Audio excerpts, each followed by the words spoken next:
You know, in a football game, when it's a high-scoring affair, what's my favorite line? They just scored again. They just scored again. Okay, well, in this game, they just missed again. No, 46, this is when you would call it a 43. rock fight. This is when you would call it a rock fight. I was going to get there. 46-43, Tennessee does get the win. Bruce Pearl storms off the court. Did that do your heart good, Cation? Oh, I loved it. It was great. Did you? That was my favorite part of the game. Hey, a win. If he didn't chase the official, Yeah. I'd be disappointed if I was an Auburn fan. Like, you got to stick up for your players. And had it been the other way around, you'd be disappointed if Coach Barnes didn't chase the player off the court. But yeah, I mean, if you're a Tennessee fan, you're like, you know. I mean. Here's the thing. In all seriousness, we have talked about through this show about this team is finding ways to win, finding different ways to win, and we've talked about when they had to, could they win with their defense? Obviously, they did Saturday. They did, and you look at the offensive rebounding. Tennessee is one of the best teams in the country, if not the best team. Out-rebounded Auburn, out-rebounded Florida. Offensive rebounds has been really what has helped Tennessee be able to get over the hump with some bad shooting. Free throws has to improve, no doubt about that, but when you play defense, you can stop people, you give you a chance to win every single time. Yeah, I'm going to stick with what I said last week when we had Olivier out, and not just because we've got the other guy that's a part of this out tonight on the show. I think Tennessee's success long-term is dictated by Olivier Kamwa and Santi. Like, you cannot have both guys have an off night. Now, Santi can have an off night as long as Olivier's balling, or vice versa. You can't have them, but when you have them both have an off night, that's when they have these 40-point, Kevin O'Neal, like just awful to watch stuff. But then when they're clicking, they're as good as anybody in the country, if not better than anybody in the country. It just boils down to what do they do on offense on any given night. 5 out of 48 from behind the three-point arc, these two teams combined. Tennessee shoots 27% and shoots better than the opponent, who shoots 23%. It was almost like a Kevin O'Neal type day for those of us who were around at that time. However, this team on offense can get it done, as we saw against Texas. I remember a couple years ago when Tennessee played Georgetown, and that game was in the 30s. Yeah. I mean, it was rough. But this team can shoot their way out of it. We saw this last year when Tennessee went to Texas, couldn't make a basket in the first half, struggling a little bit in the second half, and then found a way to get back into that game. Three-point shot that was off by Josiah Jordan-James. And then that was really the moment that Tennessee's offense clicked. And this team did it last year. They got players who are older, better this year. I think they'll be able to shoot their way out of it. I just go back to, this team, I don't care what they're playing like right now. If they lose a game, it's okay. They lost at Florida midweek. It's okay. It's not about how you play at the 1st of February. It's what are you playing like a month from now, right. 5 weeks from now. Like, I would rather be peaking then than peaking right now. Peaking right now, it helps your seeding, but it doesn't help you go far in March. You'd rather have this kind of slow build and all of a sudden offensively start to click about 3-4 weeks from now heading into the tournament. I think one of the head scratchers is you talked about Uroš. We had him on a couple of weeks ago, and it was right after he had that huge game against Kentucky. Tennessee loses, but Uroš played really, really well. Now all of a sudden you kind of wonder where he's gone. Well, his playing times went away. Well, that's my point. Yeah. Where has he gone? 12 minutes in the game Saturday, and I think that's one of the questions you've got to answer.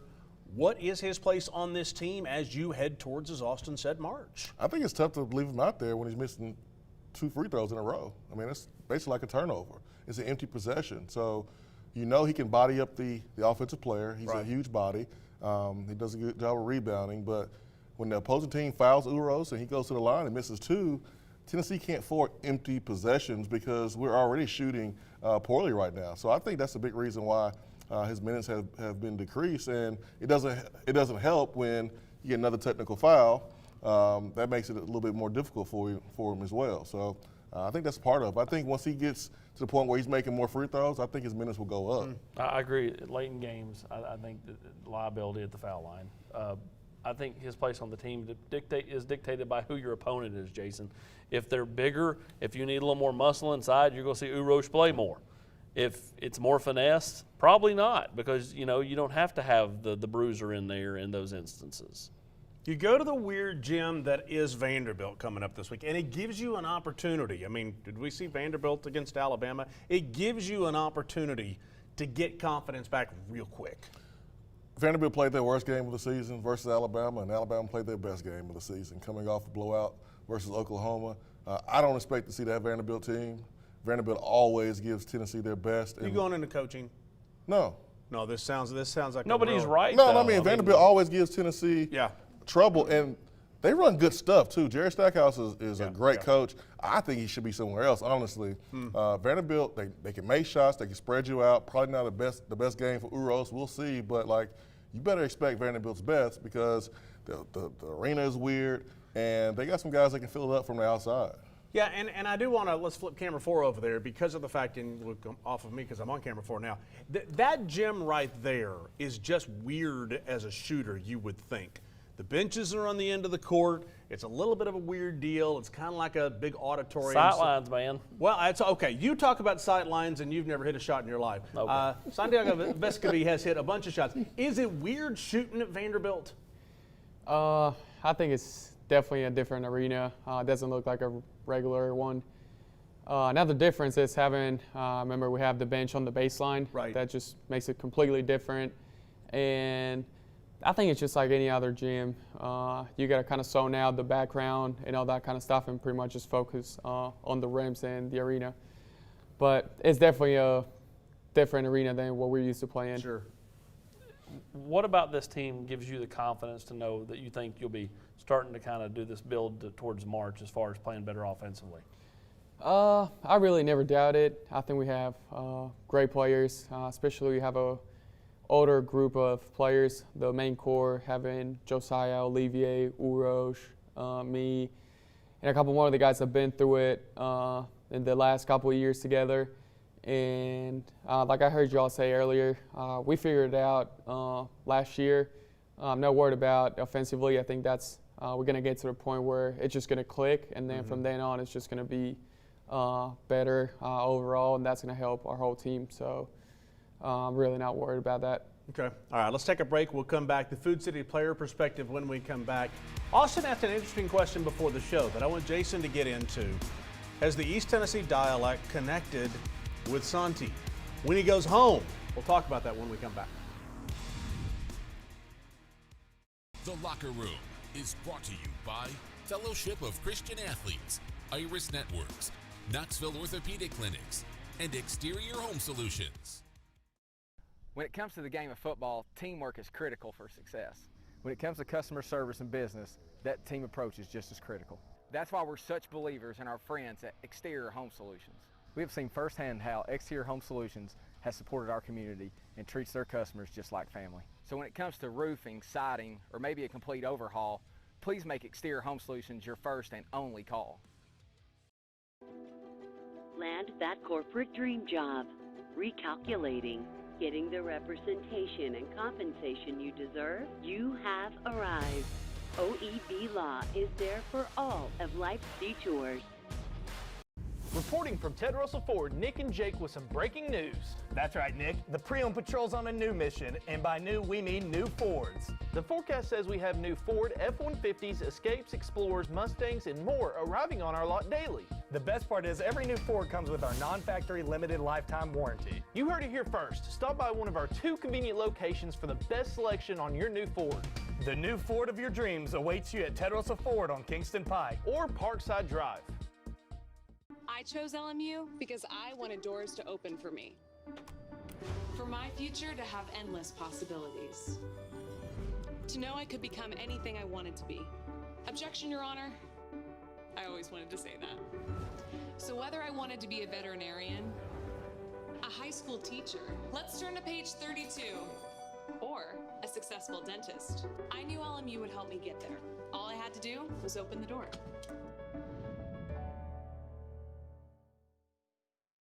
Do you want top-of-the-line fitness equipment for home, school, or work? New or reconditioned, Dynabody in Maryville has everything you need to build that gym. Used equipment brands include Paramount, Life Fitness, Nautilus, Hammer Strength, and Precor. Reach for the power with Dynabody.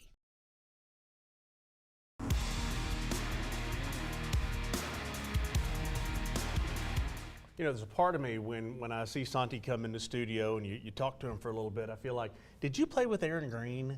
You know, because it's one of those deals where he's been around so long. Yeah, I mean, well. A crowd favorite. Yeah, crowd favorite, and he's played ever since. I mean, he literally walked into the gym and was in the starting five. Like, you know what I mean? Like, it was just, it was one of those, like, kind of gradual builds. I mean, it's kind of like Ziegler last year. Ziegler went boom. I mean, but when he's a senior, it's going to feel like he's been around for forever as well. Jason, one of the smoothest players Tennessee's ever had. Absolutely. I guess the first question, let's get it out of the way, is when you go back home, you've been here in East Tennessee for a while. You go back home, can your friends and your family tell that you got a little country your time here in East Tennessee? Well, here's the thing. Back home we speak Spanish, Okay. so I don't really get to speak much English. But definitely people around here have told me that I picked more of a Southern accent that I used to not have when I got here. So here definitely people can tell. Once I go back home, most of the times not, because I'll be just speaking Spanish. Y'all heard it. Y'all heard it. All right, Santi, couple games offensively. Team has hit the rim a lot more than we would like to see. This happened last year, though. You guys were able to bounce back and kind of shoot through it and run through the SEC tournament. What gives you the confidence that you'll be able to do the same thing this year as a team? Just having confidence, to be honest, on the whole team. I think we have an experienced team. Like I said earlier, we have a core that's been together for 3+ years now with Josiah, Olivier, Urosh, me, C last year. So we have a good group that's been together for a little longer than most other teams. And I'm totally confident that if we did already 1 year, we can do it. And I think we have a lot of smart players too. We have people that also smart coaching stuff. And I think those together, we're still trying to find ways to get to that moment and click. And I'm not worried about not clicking right now. Like y'all said earlier, it's more important to click in March than right now. So just waiting for that moment. The 4-point play was huge in a game where team scored 40-something points. Walk us through kind of what happened and how you were able to make that shot and push your team forward. Well, it was kind of a rough night pretty much for everyone. Nobody was making a shot. And I remember past couple possessions, I shot 1 or 2 threes. They were not even close. All my shots were kind of long. I don't know why. And then I remember coach approaching. He was like, "Just keep shooting." All my teammates I know said the same thing, and I told them the same thing. If some of y'all are open, you got to take that shot. Like, we can't afford to pass up an open shot and then turn it over or do something else. So just take it, and then we'll go get the rebound. Like, we're pretty good at offensive rebound. So that play, it was literally, I remember it was kind of about a floppy or something. And then I came out, I saw a little bit of space, and I literally shot it. And then I remember it hit me, I fell backwards. And then I couldn't even see the ball going in. I just heard the crowd going crazy, and that's when I figured that it went in. So it was a pretty nice moment. Absolutely. You've played with a couple guys that are now playing in the NBA. The guys mentioned earlier, as soon as you got here, you were inserted into the starting lineup. How have you grown and changed as a player through the years, now being a senior on this basketball team? Well, I think the biggest word is to adapt. I think, especially in college, the more you play, the heavier the scouting gets. Teams are doing a great job scouting us, and we've gotten to a point where teams are like completely trying to take me out. And I was laughing at one of the coaches. I was like, it's kind of boring sometimes playing when they literally just take you out. They don't even let you catch the ball. But we were just joking about it. But pretty much you have to adapt, know how they guarded me now, what things I can do different, how can I help the team. If it's something that people really don't see, is that if my man is not helping, I'm going to set more screens than normal and then try to get other guys open. I was even joking with Olivier a couple days ago. He keeps getting a lob out of bounds. It's just wide open every time, and I'm like I'm going to get you open every time. Like, if they don't switch, you're going to be open every time. So I think it's just pretty much adapting to how other teams react and how different they guard me and the whole team now. So just trying to work with that and know what I got to work on to get better in that aspect. How cool is it to be compared to Manu Ginobili?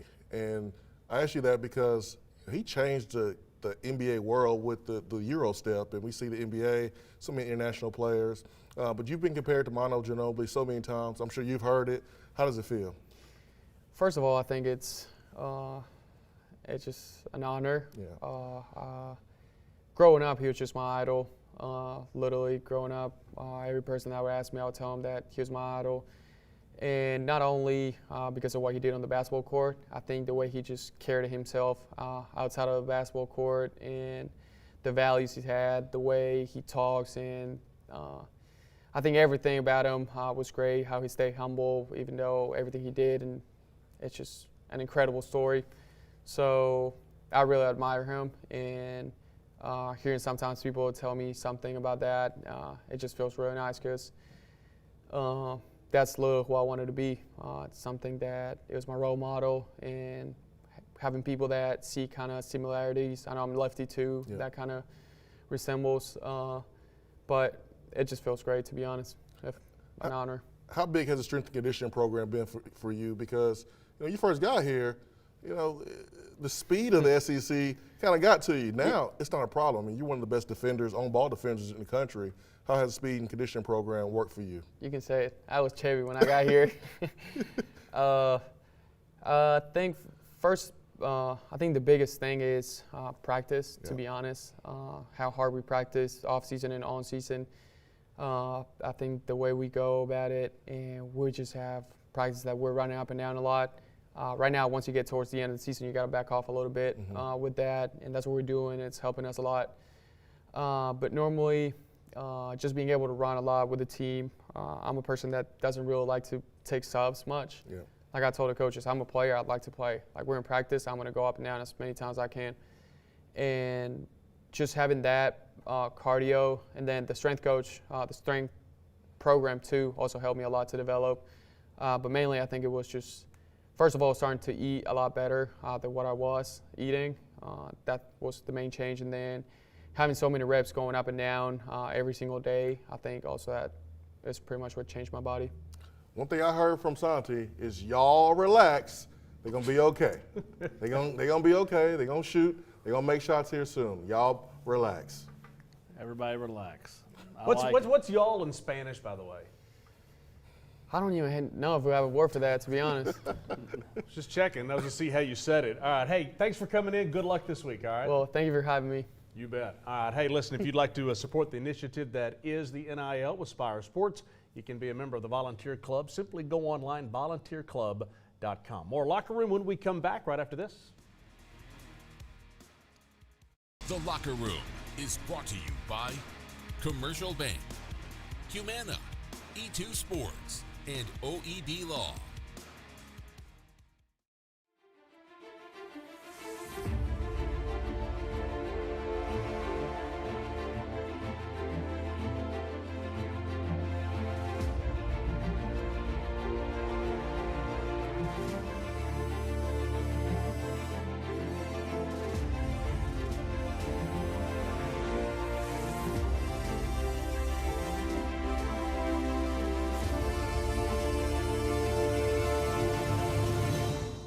The Locker Room is brought to you in part by Knoxville Orthopedic Clinics, the exclusive orthopedic provider for University of Tennessee athletics for over 70 years.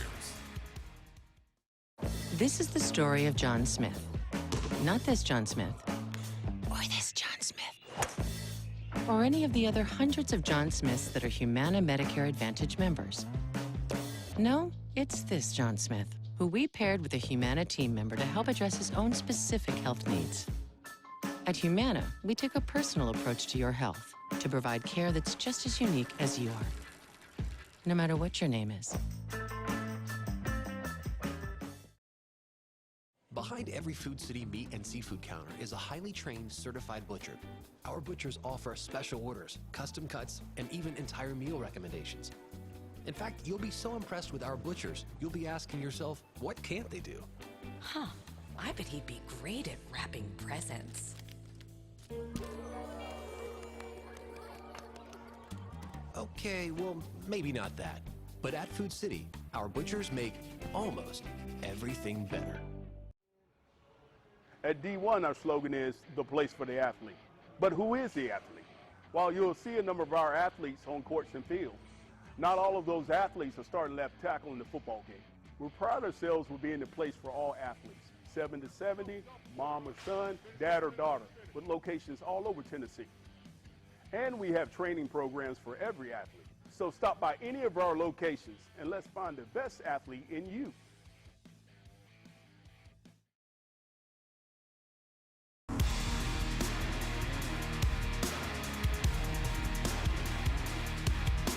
Hey, Humana on the Court takes us back to this. We had him in studio a week ago. You know, everybody kind of had a little bit of an off week, if you will. But boy, he's played great this year. Yeah, well, he's played well for strong stretches. And he's kind of, had a couple of games. But again, I think for Santiago and for Olivier, to me, they're the guys that are most key for Tennessee down the stretch here. What's kind of interesting is Santi, before the show started, I asked him, almost joking, do you how much eligibility do you have left? He could technically come back next year. Said he'd come back next year. He's not sure. Uros said he could come back. I think Uros, from our conversation in studio here, might be leaning towards kind of moving on with life and playing overseas. At least that's the feeling that I got from him, just off the, off camera, talking a little bit. But I mean, to Santi's point, you talk about experience. We got guys that have been around here a long time, and they know how to play together. Yeah, they've played professionally too. I mean, look at Olivier playing professionally with his national team, Santi being able to experience that as well, and then you come back here and it just makes you a better player, along with the experience that you've gained in the SEC. So these guys have options because of COVID, and if they're able to come back, more the merrier. Football news this week. Yeah, Tennessee hired its tight ends coach, promoting from within. That's kind of been the norm under Coach Heupel. Promoted last year, Kelsey Pope. This year, Alec Ablin, who was one of the QCs with Glenn Ellerby in the offensive line. Now he shifts over to the tight end room. So, if anything, Tennessee's tight ends should be better blockers from Coach Ablin. And again, someone who knows the offense, knows the system, very much a comfortable hire for Coach Heupel as he heads into year 3. The biggest question is, can he recruit?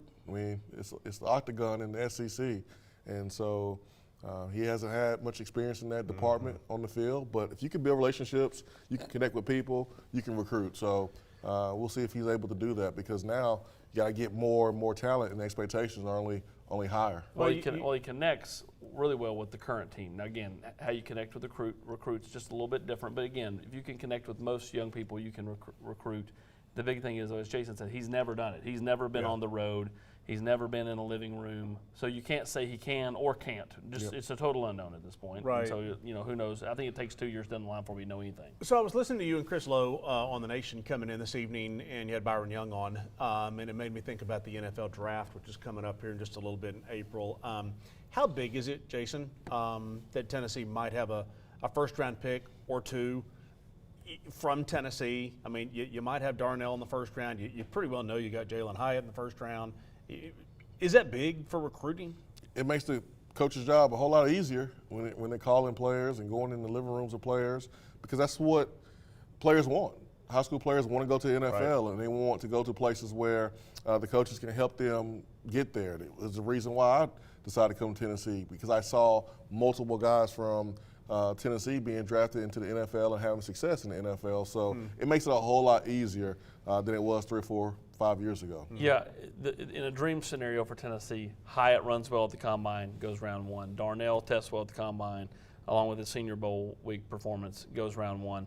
Byron Young goes round 2. Cedric Tillman runs well enough at the Combine, goes round 2 or 3. If you can have 4 to 5 guys in that day 1, day 2 window, again, right now you're not where Alabama and Georgia are from a standpoint of 6 first-round picks. You're look how not many millionaires have coached. You're not there, but again, you've got to start somewhere, and it starts this year with having 1 or 2 of those guys get into round 1, and then hopefully a couple of guys in round 2 and 3. What's amazing to me is that, and we could camp out here forever, and we've got like a minute before we got to get to break, but you had that one really good year for Tennessee. If you put 2 together or 3 together, now the consistency over the years, you can go in and swing in the living rooms with the same guys that those teams are swinging with. Well, that's what you have to do to be able to go in those living rooms and swing with the Alabamas and the Georgias, because they have done it consistently. There's negative recruiting going on all the time, and you want to be able to combat that as much as possible. The only way to do it, win, and put guys in the league. Yeah, if you're sitting there and you're trying to get a kid in Alabama and Georgia and LSU, or going, how many offensive linemen does Glenn Ellerby have in the NFL? Well, and then you start adding it up, and how many do we have in the NFL? And it's here to here, you know, that's hard for a kid to listen to or a parent to listen to, because ultimately they want those same things as Jason said. So the more they can get players drafted and you start building that resume a little bit, it helps. There's also when the coach has the itch on his head and he scratches it and he's got rings on all of his fingers and he goes, "Now what were you talking about? Where are you talking about going?" That helps too. That does help. Some guys don't care. Some guys want to play now. Yeah, and they know they can't do that at Bama or Georgia. So. All right, let's take a break. When we come back, we've got a couple of minutes left to talk about Tennessee basketball for the season, plus baseball just around the corner. Oh, by the way, when we come back in the locker room, connected by Iris Networks. The Locker Room is brought to you by Pilot Company, Ted Russell Ford, Food City, and Lincoln Memorial University. Community banking is about location and much more. It's about family. We reside in your community. We are a part of your community. At Commercial Bank, our commitment extends beyond the walls of our branches. It's displayed each day in the opportunities we provide, the money we give back, and the time we commit, all to help improve the lives of the people, families, and businesses that make our communities great. Commercial Bank, life made better. Hi, I'm Dr. Michael Costa. Dr. Malone and I here at Knoxville Smiles are here to help you with any of your dental needs, whether it's a routine cleaning, a root canal, or if you just want some advice. Did you know that you don't have to settle for a denture anymore? My team and Dr. Malone are here to help you no matter where you're at and to help you figure out the truth for your dental health. So give us a call or visit our website at knoxvillesmiles.com. Matlock Tire has a reputation for being a little bit old school. We're proud to be known for our outstanding hometown customer service. We've been doing things that way for over 60 years. But Matlock now offers new modern conveniences, such as family-friendly waiting areas, online appointment scheduling. You can even shop for tires and see our current stock right from your computer or smartphone. We invite you to stop into one of our 5 convenient locations or come see us online at matlocktireservice.com. Modern convenience, hometown service. Matlock Tire Service and Auto Repair. Hi, I'm Anderson County head football coach Davey Gill, and I want to tell you about my friends at Exterior Home Solutions, East Tennessee's first choice in roofing. They've been servicing East Tennessee for over 20 years, achieving a 4.9 rating on Google reviews, and are listed as a platinum contractor by Owens Corning. Financing is available. I invite you to learn more about my friends at Exterior Home Solutions on their website, exteriorhomesolutions.com, or give them a call at 865-524-5888. All right, Tennessee baseball starts the season. You can't really say what they start in a poll because there's like 17 polls. They're two. They're two. Most of them that matter. Okay, that's the key. You can look up and they've got all kinds. But anyway, starting number 2 in the country, and here we go again. Here we go again. You got the 3 big pictures back. You love to see what they do with Burns and Beam and Dolander, and then they got Andrew Lindsay coming in from Charlotte. I mean, you like what they got in the lineup. They just have to replace a lot in that lineup. But they have those key pieces, whether it be at first base or Christian Moore in the outfield, where that they can still hit the long ball. Basketball this week. Tennessee goes to Vanderbilt. Missouri at home. The stretch run is here. Yeah, you got 2 games before you face Alabama, and that's going to be the showdown for sure. But Missouri's a good team this year. Vanderbilt always plays Tennessee tough, and again, they run good stuff offensively. How big's that Alabama game going to be? Oh, it's going to be massive. It'll be massive. So Tennessee, you got a couple games to figure out how to get the ball in the basket from long distance, because I'm sure Alabama knows how to do it. You almost wonder, we've got about 20 seconds left, if that Alabama game is for that one line. Well, Tennessee's down 2 games in the SEC, so you got to beat Alabama and hope Alabama loses another game just to tie it for the regular season championship. Busy week. We'll talk to you again next week. It'll be Super Bowl Sunday. We'll join you here in the locker room next Sunday night.